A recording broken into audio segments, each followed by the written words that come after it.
Hello, ladies and gentlemen. My name is Dr. Ayodele of AfricaX.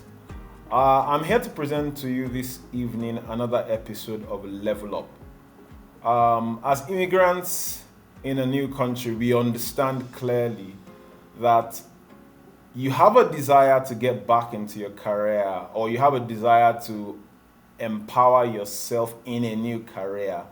And as an immigrant, it takes some time and some work to get back into that space. The essence of this show is to help you see the pathway from where you are to where you want to be. Tonight, I'll be speaking with Mosun Olaosebikan. She's a human resources specialist. She has years of experience having been HR manager at one of my past employees in the past. And she will be speaking to us, one, as an immigrant, two, as a human resources professional, three, as a life coach, and career coach as well. And she'll be bringing that experience to bear on how you can take the next step and level up. So without taking any more time, I'd like you to welcome with me, Mosun. Hi, Mosun, how are you doing? I'm good, and you? I'm very well, thank you. It's great to have you here. Uh, Thank you, thank you so much for the opportunity to be on this platform. I have watched some of the episodes, and I see that you're doing a great job. So thank you so much. Fantastic, thank you. If I have to be honest with you, when Level Up was conceived, you are one of the first people that I had in mind, Oh, and I'm absolutely ecstatic that we've been able to make this happen. awesome. I know you are somebody who would speak from your heart and share from your experience and deliver excessive value, if I can put it that way. So I know Awesome. you have a lot in store for our viewers tonight, and Yeah, I am personally excited at this. So let's not take any more time. Let's go right into it. yeah, thanks. Can you just share with us a bit about yourself, your background, your experience, pre-immigration, post-immigration, just some backstory. Yeah, thank you for having me once again. I'm Mosun Olaosebikan, and I have a degree in psychology, and I started my career in an indigenous law firm in Lagos, Nigeria, Udo Udo Bambilo Osage, as an HR officer. And so, with my background in psychology, I was so excited about going into HR, and I was excited getting the job first, right? And but I wanted more, and so I applied for the PwC, that's PricewaterhouseCoopers. What do you call this thing? Training exam. I've forgotten already. And I Been had a the while. yeah, it's been years, right? And Yeah, yeah. I remember at the interview they asked me, "Do you want to go into audit or you want to do HR?" I was like, "Oh, do I have that option?" I was like, "Yeah, I want to do HR." And so that's how my HR career continued because that is what I love to do, right? And I worked with PwC for about 9 years, go up to the assistant HR, but I wanted more and I had so much to offer. So I decided to go to an indigenous oil and gas company called Nest Oil Group of Companies, and went there, did lots of stuff, and I still had the zeal for more. And so I told my husband about a year after I got there to say, I want to do more. I want to learn more. Can I go to Canada? And it was like, oh, for sure, you can. And that was how my journey to Canada started. So I applied for my master's in MHRM, master's in human resources management, and I got admission, and I found myself in Canada. I started my career in Canada as a specialist, and I went into process improvement and performance management with one of the crowns in the province I'm in.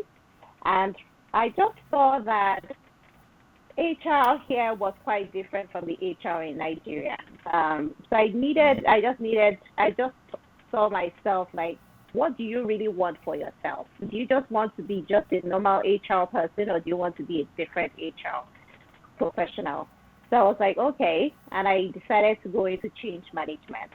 I thought about getting the skills. I went to get the certification, and I got a job as a change management specialist. So right now, I'm a change management specialist, and I coordinate so many projects, huge projects for the organization, and um, I'm very happy that I am able to bring so much to the table, right? And also being at the table with the executive, which HR should be at. I'm also passionate about people because while I was at PwC and Nestle, I was involved in recruitment and all sorts of HR functions. And so I decided to take another step. I'm sure you guys will be tired of me. How many steps are you taking? And that is one of them. But I must Sure, you have an exciting life. yeah, I think I just get bored at the state I get, and I just feel like I need more. You need more. You need to improve yourself. So I'm more of a personal development person because I know the more you grow, the more you have to offer, the more value you bring to the table, right? And you can always get placements in any way you want to be. So I decided to go on and get certified as a John Maxwell coach. John Maxwell is like one of the best leadership coach you can ever find in the world. And so for me to be trained by him, for me, it's profound. And, not stopping there. Right now, I'm on a personal journey again, looking for more, So I'm on a personal journey again, trying to write my professional exams in HR. You're like, you have a master's in HR, you're still writing the professional exam. Yes, I love HR, and anything HR just makes me happy. So that is my life. Career growth and immigration. What was the impact of immigration on your career trajectory? And was it positive? Was it negative? Was it a mixed bag? Did you take life? Did you grab life by, as in, how exactly has immigration impacted your career trajectory from your own perspective? So from my own perspective, I'm sure if I was in Nigeria, I should have been like a director of a company right now, right? But I must say that it's not just having the position that matters, but what do you have inside of you, right? So for me, immigration has made me see my career in a different light. In the sense that if I was in Nigeria, I might have just been not so much involved in the business and not being able to speak the language. But I see that because I came here for my master's and also being a process improvement and doing other HR related strategy stuff, I think I am like an all rounder. Come as an immigrant, see it as a prep season. What I mean by prep season is who am I right now? What do I want to achieve in the next few years? So what are the gaps or what are the skills or what are the competencies I need to take myself to the next level? For instance, in Canada, we have about 17% of the population 65 years and above. So what does that tell you? It's an aging population. And so if you are coming in as an immigrant, you should know that there's so much room for you to get to the top. It might not be a year or two you come in, but in 5 years, you will see yourself at the top and you'll be far better than the people you left in Nigeria. So my perspective about immigration, at some point, it might take you a step backward, but it's also a good time to reevaluate yourself. But the thing about it is you need to be focused.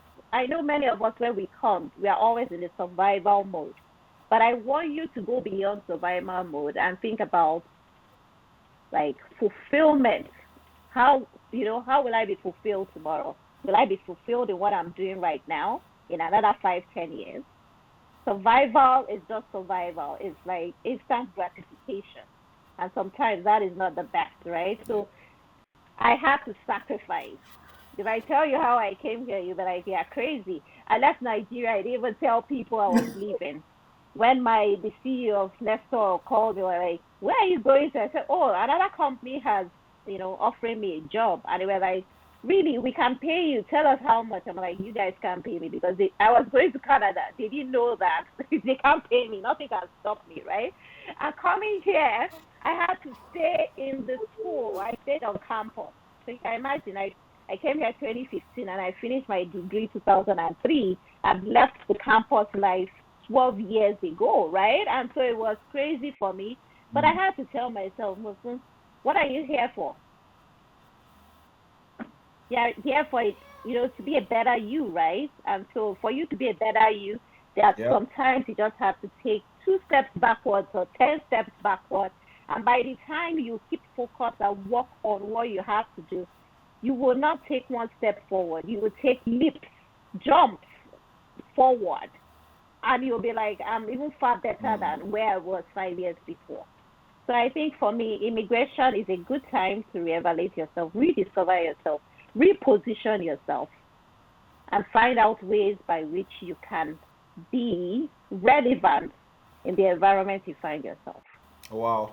Now, this is another perspective, right? I've heard a lot of people talk about, oh yeah, it's been positive, or no, it's been negative. But you are taking it from the perspective of fulfillment and self Moment. knowledge, self awareness. I being aware enough to say, hey, you know what? This is actually a clean sheet if I choose to make it that. And you can say, I don't want to be an engineer anymore. I've always wanted to be a doctor. I've always wanted to be a nurse. Or I've always wanted to be a YouTuber. you know, so I feel so. And then, put in the time and the energy to make it work. Because guess what? You can. It can happen if you have a plan and follow through on your plan. I think that's a singular thread that ties through all of the conversations in this series. So I'm going to ask you the one question, the most important question, as far as I'm concerned. What does level up mean to you, So for Mosun? me, level up means advance up. Being like million steps ahead of where you are yesterday, not being on the same spot yesterday. And the thing about it, how can you have progress? You can have progress through personal development. But you first need to be self aware, you know, of your strengths, of your weaknesses, and know what you're going to work on. Because if you're not self aware, then what are you working on? You're just following the crowd. And before you know it, you Yeah. can be following somebody, and you by the time you get to a point, you find that you're actually following a blind person. And then you're like, where are we? Like, oh, I don't even know where I was Mm, going to. So you need to be self aware to know where you're going to. And that's progress. When you're traveling, you know your destination, but you can't see like the next mile. You just see it in yeah. steps, right? So you need to know where you're going and find how you get there. So level up is progress, advancing. If you are the steps, you are the first step. Advance is like step 5, step 10, floors, floor 1, floor 2. When you are 40, they say, oh, welcome to the fourth floor. That's like advancing in age. Yeah. You get what I'm trying to say? But Mm, it's about leveling up, yes, I do. going higher, going higher. How do you get higher? By setting higher standards for yourself. You have to be critical. You have to tell yourself the truth because you can't level up if you don't tell yourself the truth.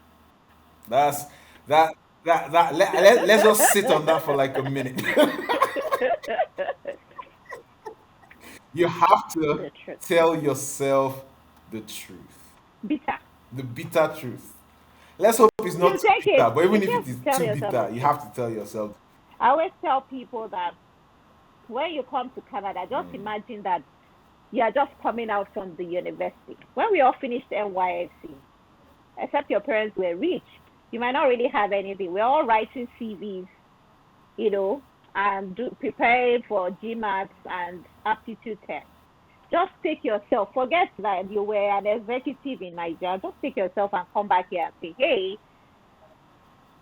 by His grace, people rely on grace, right? By His grace, I'll be an executive immediately I come. But sometimes the reality is that you won't be an executive immediately you come. mm, And I'm not saying you should go and work in Walmart or stuff. There are still very much yeah. good jobs available before you go to a Walmart and kind of stuff. But if you have to go to Walmart to survive, for sure that won't be like your bus stop. It's just for a survival mode for a few months. but being focused and taking yourself out of your comfort zone. Because even walking, in Walmart and stuff, it's not even your comfort zone, right? It's not. It's not. So why will you It's now not. relax It's in not. on It's in not. an uncomfort zone It's and not. feel that you have arrived? You have to keep walking, striving to get out of this uncomfort zone. And so by being out of your uncomfort zone, doing things out of your comfort zone will take you to your comfort zone someday. So leveling up is running out of your comfort zone. Now, If you stay in your comfort zone, that is what I call maintenance level. Because when you get to the next level, you will be uncomfortable for a while because you might not be able to speak the language as those that have been there 10 years or 5 years before you. But before you know it, you'll get okay. And then you take another step. Like as yeah. I said, my life is always in steps. This is an infinite game. Mm-hmm. Everybody who stays in the game wins. Obviously. So you just need to stay long enough, try hard enough, and the results will come. The moment you give up, game Over. over. It's done. Sure. There's no hope that you ever get there again. But if you stay in and you keep trying, then the hope remains. So, was there one singular thing that was like, what is this when you got into the workplace? So two things. You walk into the office. I love my PWC people. You get, hey, everybody, how you doing? That kind of stuff. And everybody gisting, how was your Yeah, night? I was yeah, we did that a lot. traffic yesterday. That kind of stuff. But man, you get to the office, everybody's face is like Olumorok. I'm like, you'll be like, hello, good morning. Whether it's a goat, whether it's a cow, I don't even know. They won't even answer you. I was like, okay, maybe they didn't hear. And I'll go take up my mug and go and make coffee. Come back again. Hi, how are you doing? It was okay. I said, okay, fine. And then with 20 minutes to come or something, they might come to your desk and say, hi, Mosun, I need you to help me do this. And I'm like, but I was saying hello to you not too long ago, and you did as if you didn't hear me, but you actually know I'm here, right? But you do it. And then some days, you are working, and they come and start gisting with you and start telling you all sorts about their families and everything. The second thing that tripped me, I got into the office. Like the first week I got into the office, they were like round my desk. And they were like, oh, I can't remember, maybe Susie or one name, one lovely name. So like, oh, Susie died. And So like, oh, that's so sad. Oh no. How old was she? It was like, oh, she was just 12 years. I said, oh, what grade was she, right? I was just like, grade. Oh, that was a young. Like, no, it's my cat. Oh my God. My face, I just have to tell myself, Musu, just relax. Don't show it. Don't show it. Don't show it, right? Just be okay. So in my mind, I was like, Oh boy. shit, is it cat you're talking about, right? But after I was like, mostly you're in Canada, and these things are very important to these people. So I was like, oh, I'm so sorry. But I got to my desk, and that was a very good time. I'm that kind of person. When things happen to me, I always think about it. I'm like, God created these people, these animals. But how come you don't have that so much love for them that when they were all together talking about it, you were like this? So I've learned now to understand them and find ways by which I can break in to discuss with them. Right now, when I come into the office, I always say, hey, how are you doing? Hey, the weather is so good today. Oh, it brightens up their day. So it's like finding something they love to talk about to break the ice. And that is what I found. So it's not just being annoyed and saying that they are racist or whatsoever. I take it they are not. They are not doing it intentionally. Some are biased for sure, but most of them are not. I think it's just for us to find ways by which we can integrate into this place because we are here for good. I always say it. I'm not going Yep. anywhere. Even if Chevron calls me, even if Chevron or whatever calls me back to Nigeria, hey, I'm here for good. Whether you like it or not, Mosu is here to stay. So you can't even chase me away. But I think I have the responsibility to make sure I integrate properly. So I'm now going to paint a scenario. I am that professional about to get on a Mhm. plane. I am that professional who's been working a survival job trying to get back into his career. I'm that professional who's finally gotten an entry level job, even though I was an exec in Nigeria. I'm that advisor who can't wait to get back to manager in his current Mhm. career of choice. What would be your advice to me to take my career to the next level? Okay. So what our advice is, what are the skills or the competencies that are required in Canada that were not required in Nigeria for that job, right? Do you have those competencies? If you don't have those competencies, how can you?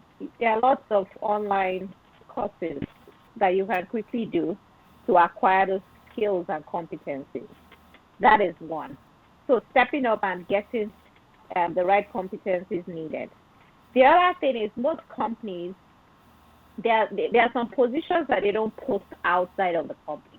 They post it internally, right? And so it's good sometimes to get in through the entry level, as you said. And then when those jobs come in or when they are posted, apply for them. How do you apply for it? It's like making sure that your CV matches. They always have keywords. I'm an HR person, but I sorry to say if Canadians hear this, but I just know that the way we shortlist in Nigeria is different from the way we shortlist here in Canada. So, and the way their CVs, our CVs in Nigeria were written or are written are more of job descriptions. Here, the CVs, what they expect from you are keywords are more of achievements. So, if, for instance, your CV has not been reviewed by an HR professional, I'm afraid that you might be setting yourself for failure. This has been very very informative for me, and I believe our viewers are definitely gonna get a thing or two from this. On behalf of the entire team at Africa X, Mosun, I want to say thank you for choosing to spend this time with us, for choosing to speak from your heart, for choosing to be as open and as forthright as you have been, because I believe that this is a lot of value to our community. And I want to Thank you say so thank much you. for I having me. appreciate you very much.